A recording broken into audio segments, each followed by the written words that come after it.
AM 860 and FM 95.1 KWPC. I'm Jordan Davis. Thanks for joining us here in the studio this morning. Really appreciate you stopping by. I want to remind everyone moving forward, brought to you by Muscatine Power and Water. Say hello to Mockling Phone, your new local phone company. Fiber customers get it now. Switching is easy, and you can keep your old number. Learn more at fbw.org. Once again, I'm Jordan Davis, and I'm joined in the studio this morning for some folks from the 8th Annual Jessica Peine Memorial Ride and Music Festival. First off, Matt Peine, Brian Neipert, and Pastor Sharon Phillips. How are you guys this morning? We're doing well, thank you. We're really excited to have you in the studio this morning, and we're excited to promote your event that's coming up. I know that this is probably a pretty emotional ride for you and a big deal for you to be able to help put this on. So can you tell us a little bit about the event itself? Why you do it? Why I do it? Jessica passed away back in 1998, December 15th.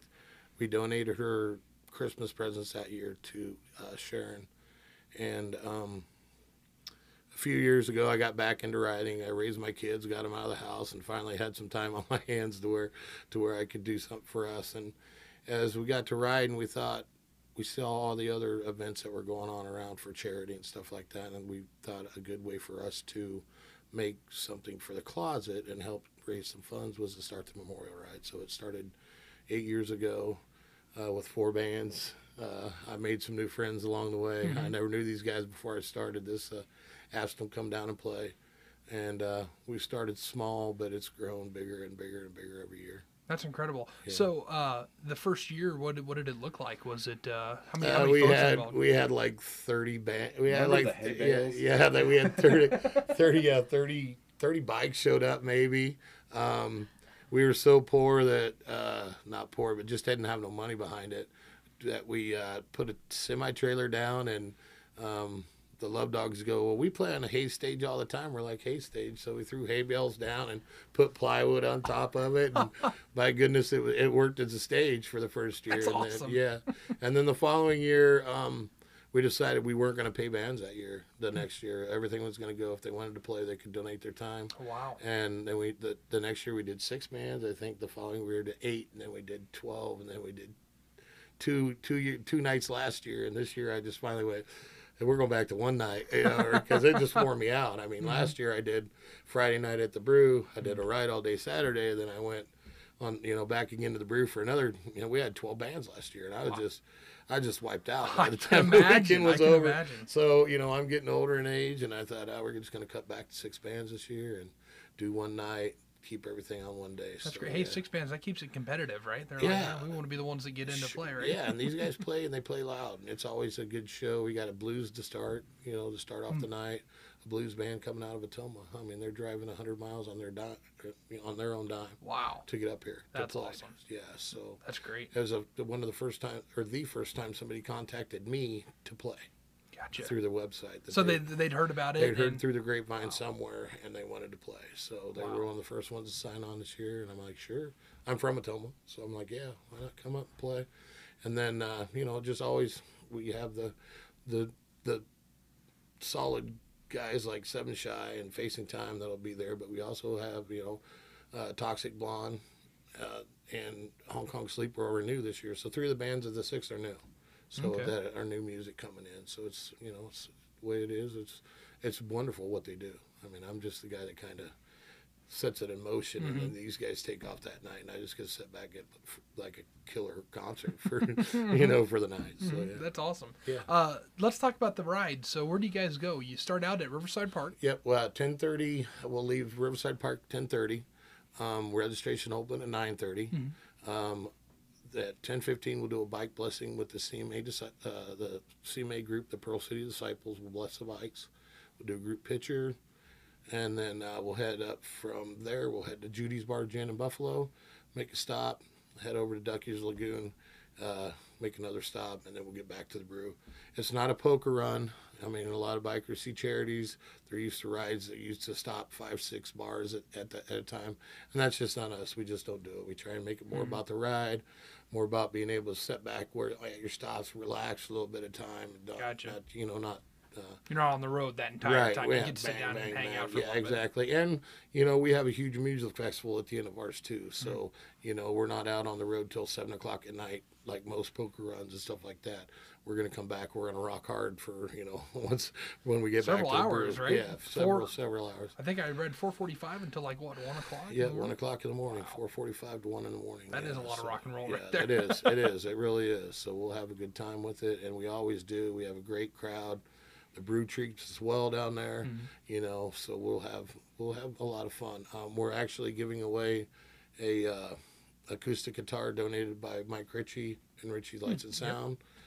Has donated an acoustic guitar this year for us to give away at the music festival. So we have a bike show down there. We'll have all kinds of stuff going on down there. So yeah, it's that we try and mix the ride with the music and the music with the ride. And we used to do music on the stops. We are not going to have this year. We're just going to kind of chill out a little bit. Gotcha. Let people have fellowship, talk. I have friends that come in from all over the country, so those are the little bit of times that I get to speak to them. You know what I'm saying during the ride. Yeah. So I just want things to chill out. An hour or two at every stop, and just enjoy it. We'll wander around the back country, take our time getting there. We're not going to fly up 22 to get to Buffalo. We're going to take our time getting there. But it's beautiful countryside on your way to Buffalo too. Yeah, I've been out there a couple times. The road's getting better. I mean, at least 22, they're getting better a little bit. It's not great, but it's getting better. Last year it was horrible, so at least the road's getting better. Yeah, I'm sure if a bad road can spell a little bit more trouble for bikers than it can for just folks in their car. I mean, the cars, you got shock absorbers. A lot of guys, the shock absorbers your rear end. So I mean that's put it blunt, but it's easy way to say it. So yeah, that stretch between Mount Buffalo and Mount Pillier was horrible there for a long time. So I mean, it's tar snakes and everything else is what we call them. And I mean, it was but at least it's getting better. That's good. You want a smooth ride, right? Definitely, yes. But we definitely don't have the worst roads. I tell you about a lot worse than this. So I've been around the country quite a bit. Awesome. Yeah. And another thing, I did read this on the website. Have you guys had to contend with bugs a lot? So like, I saw something about a bullseye. The bug assassin. Bug assassin. Yeah, we have trophies for the bug assassin, and what it is you donate $5. We'll give you a little sticker, and you can put that anywhere on your bike, on your car. The ride's open to cars as well. It's not just for motorcycles. It's open to people in cars. But you can put it anywhere. You want to put it on your helmet. You want to put. I sometimes put it on the middle of my glasses because I'm more apt to catch a bug there than any other place. Is it itty bitty? Is it about? Yeah, well, yeah. It's just like a small price tag you'd see at a little garage sale. It's not real small, but the person that gets the closest to a bullseye with a bug on that sticker gets a trophy. We call him the bug assassin. Yeah. So we also trophy out the first 3 places on the bike show. Oh, okay. First, second, and third. Okay. So we'll have trophies for them. Some from to take home. Any idea? Any ballpark? How many bikes you expect to see? We normally run about 70 bikes, 70, 80. We've been up to 90 before, but it was a long time ago. And there's so many things going on. There's another run going on that day here in Muscatine. So it's not about the numbers to me. It's about, I know I have people come from Kansas City to ride this ride. I know I have people come from Ohio to ride this ride. I know I have people come from Western Iowa to ride this ride. So for me, it's not the numbers. It's actually the bigger the group, the harder it is to move, if you understand that. I mean, as far as getting out of a stop and getting back on the road with, 100 bikes or, people getting separated and stuff like that. So for me, a smaller group's better. For me, type deal. And it's like I say, it's more about our friendship and fellowship. Old. I am getting old, dude. Really old, really, really old. I used to worry about it all. I want to rule the world. I want it as big as I can be. But no, I've really, last couple of years, I'm getting old. I agree with that. Quality over quantity. Yeah, quality over quantity for sure. Yeah. Well, this sounds like it's going to be a lot of fun. Let's switch gears just a little bit. Let's head over to Brian. Brian, tell what is your role with the ride? Well, this will be my 8th year participating in the music festival.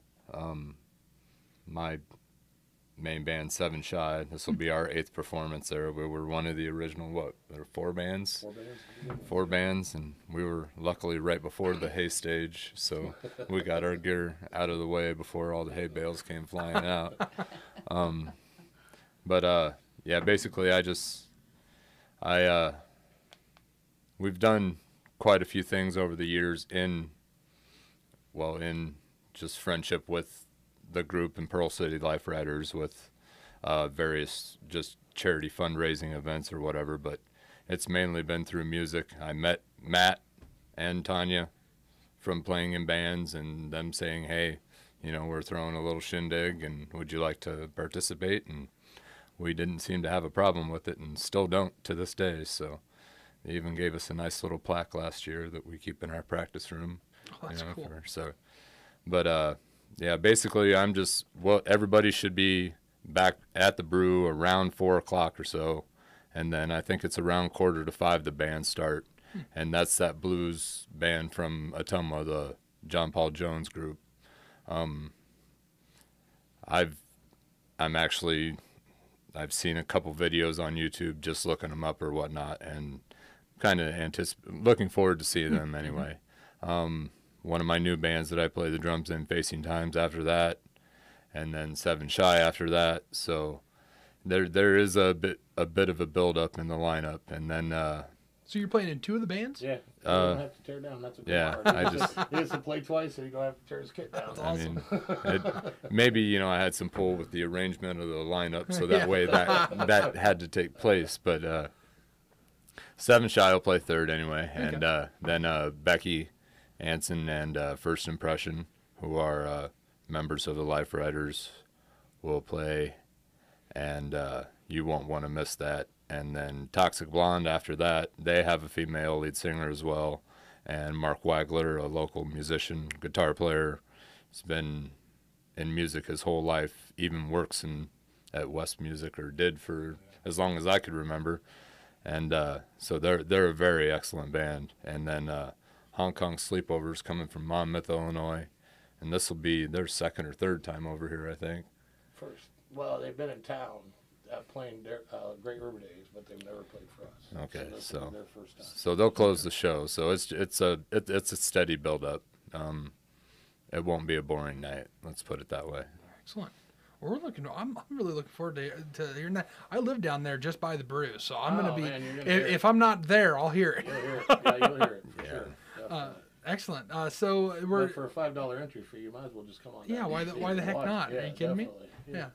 That should be great. So, Brian, thanks for sharing what it is that you do. And so you've gotten to be a part of this almost since you said year one. You were there. You were one of the first few bands that actually perform. Well, that's awesome that you've been. Yeah. You've been back every year. Yeah, we haven't offended anybody enough for them not to invite us back. So they're the only band that's ever played every year. Wow. Yeah, I mean, we've had bands that's come in, done a stretch, and then come back, and then, but they're the only band that's ever played every show. Well, that's really cool that you guys have stuck through with it every single year. That's awesome. Yeah. That's awesome. Well, you want to switch gears one more time? We'll head on over to Pastor Sharon Phillips. How are you this morning, Pastor? Sorry, we got to do a little shuffle. Really good. My seat's stuck. What can you tell us? What's your role? What do you do with the ride? Well, when we met the Pines because Jessica Faye Peine had passed away at 5 years old and was hit by a car on 8th Street Hill going home from school. And it was hard on everyone in the community. It touched our hearts, and that was December 15th, 1998. And we had a prayer vigil, and it was December 24th. And there were so many people showed up right there on 8th Street Hill. And afterwards, Tanya, his wife, had said to me, would you come out to the garage? I want you to go ahead and take Jessica's presents. I can't handle it. So I took her gifts and took them to the outreach. And lo and behold, that night, even in the night when I was taking them in, a lady had called me and told me she had no gifts for her children. Wow. I took all the gifts. I gave her all the gifts. Plus, we turned around and we had a tree downstairs, and she just cried, and it sparked something in my heart. And it was like, what if this could be a legacy out of a little girl, even though it's pain for them, but it could bring forth a gift of love, and Jessica has. And this has gone on now for 20 years.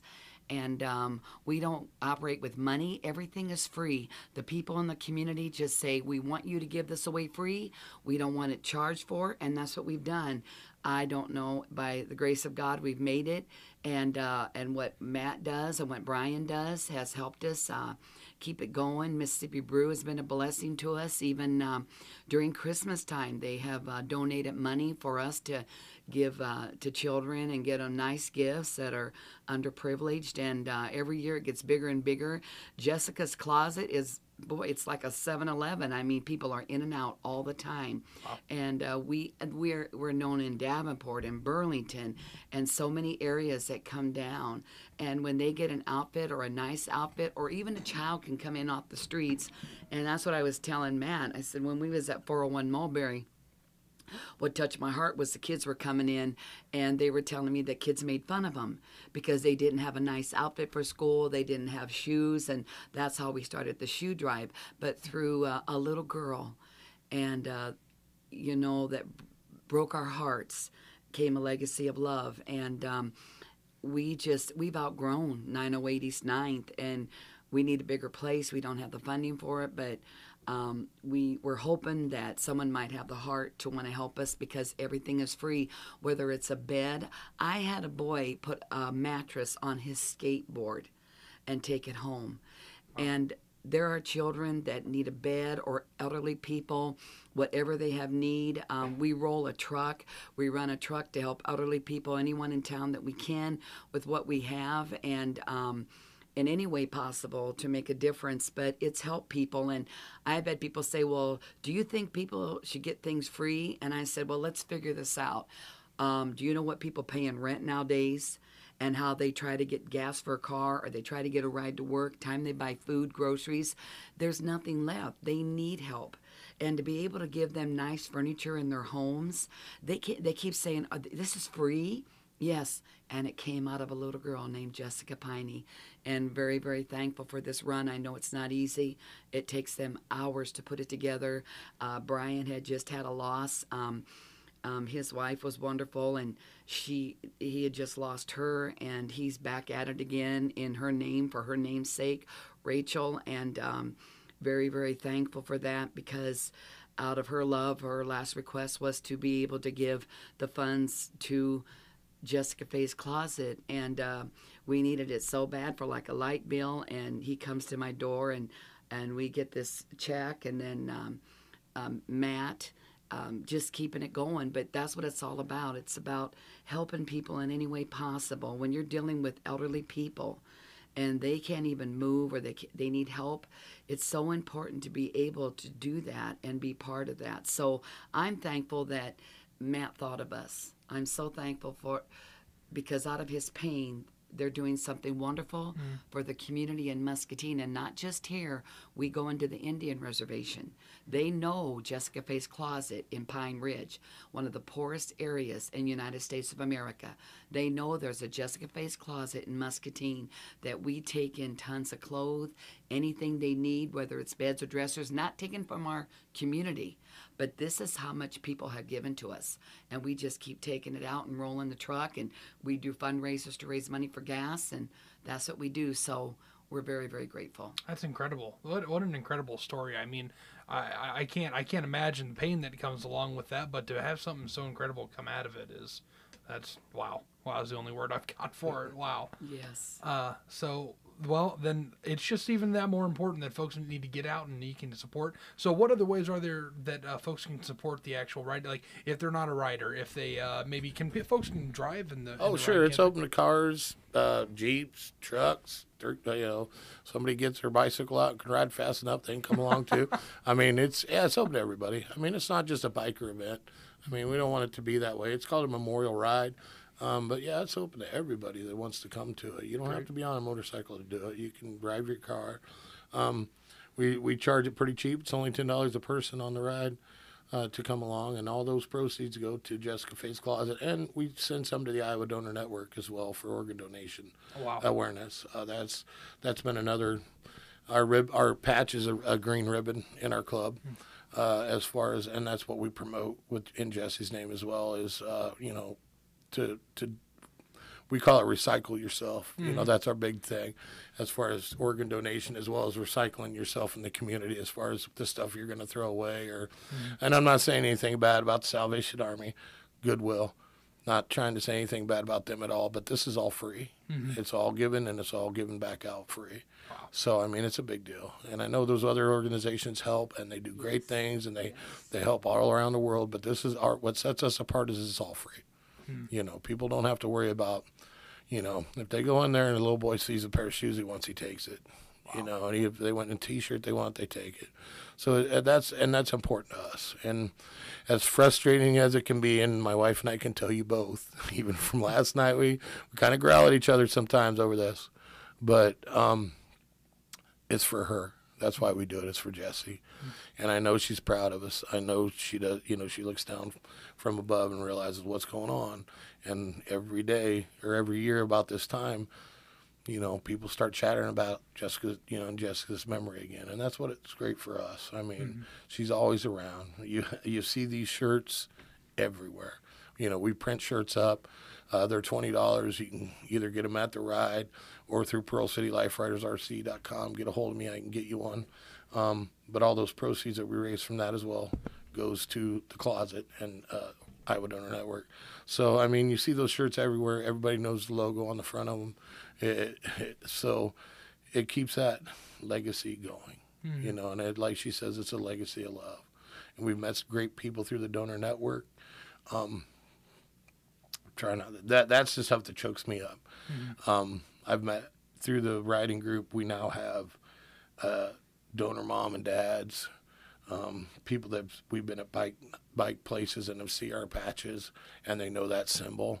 We just signed our first ever organ recipient up, who is a survivor, an organ transplant survivor, and he just happened to see the back patch at a bike blessing. Wow. And approached the member and said, hey, I want to be involved with this. What do you guys are, you know, what's this all about? I know what the green ribbon is. I know organ donation awareness. And so those are the kinds of things that I take out of, you know, my work, and as frustrating as it can be sometimes, because you know how it goes. Logistics on this kind of stuff is frustrating, and dealing with sponsors that, you know, trying to get out there and get with sponsors and dealing with them and getting the money in, it's frustrating. But if I don't do it, ain't nobody else gonna do it. You know what I'm saying? So, and that's what we just kind of keep it going. And I can't thank Sharon enough for the work she does, because I don't think anybody recognizes in this town, between the Jesus Mission, the Pearl City Outreach, and Jessica Faith's Closet, how many people Sharon Phillips helps every day. It's not just, you know, I do it once a year. Sharon's out there on the streets fighting hard every year. What, if you get me a 3-wheeler bike with a tractor seat, I'll follow you. And that's the only way that I'll go. But I also wanted to say that all these wonderful people at the closet, there's 15 volunteers, they all do it free. There's no paid staff, and there's some that's been there since the beginning, 3 of them that have not left. Maria Perales has ran it and as a manager, and they have not left their post. They love it. That's incredible. This is an incredible ride, and this is going to be something that I think folks really need to get out and show up for. I mean, there's going to be great live music. You can participate in the ride if you want to, and you're helping an incredible cause, an absolutely incredible cause. So, well, we thank you guys for working through what you have to do to make this happen, because this is a big deal. This is incredible. Thanks so much for coming and sharing with us today. And thanks to Sharon. Thank all the bands. Thanks everybody. Thank my Pearl City Life Rider crew for putting up with me and backing me on this all the time, because there's a lot of people behind the scenes that are into Life Riders that do a lot of work as well. Absolutely. So I just want to give a shout out to them. Yeah, and I just want to thank everyone too for everything that they've done in Muscatine in this community, and I'm just so thankful, and I know it takes a lot out of them. And I thank Brian and Matt for what they're doing. Well, this has been incredible. Thanks so much for coming in and sharing. I mean, there's just nothing better than getting to hear a story like this. I mean, it pulls at your heart a little bit when I sit and I hear what you guys have had to go through to get to this point, but you're doing something amazing with it. And we're not trying to take from anybody in the community, because all these churches and all these organizations do a beautiful job, and we support them in everywhere too. So we're grateful for everyone that helps in the community of Muscatine. Absolutely. And what an incredible community it is here in Muscatine. Yes. Awesome folks. Yeah. Well, thank you so much for coming in and sharing with us today. Really appreciate it. Once again, joining me in the studio, Matt Peine, Brian Neipert, and Pastor Sharon Phillips. joining us they're from the 8th annual Jessica Peine Memorial Ride and Music Festival that's going to be coming up. Go right ahead, Matt. Any info you need is on PearlCityLifeRidersRC.com. Excellent.